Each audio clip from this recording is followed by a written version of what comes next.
Hello everyone and welcome to this tutorial.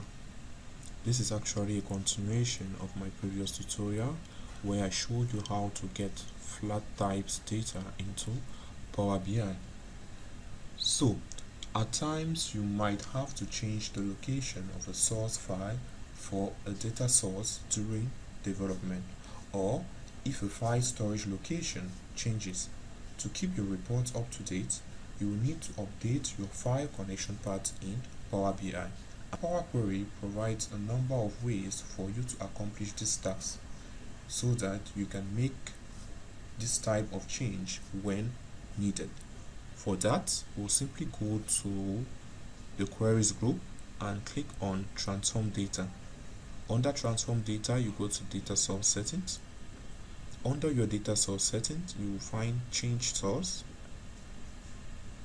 Under change source, you have the file path. In the file path, I'm going to browse and then now go to the new location where my data is being stored. So now I think we moved it from the CSV folder to the data folder. So I'll select student here, open, then I validate and I close.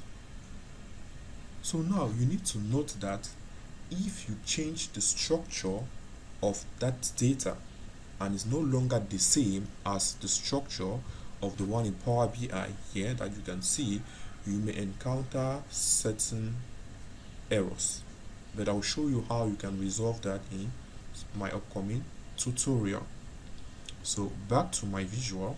Once you have updated that part, what is left for you to do is to just click on the refresh button here and your data will be updated. This brings an end to this tutorial.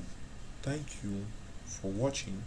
In our next tutorial, we are going to be talking about the storage modes, so do not miss it.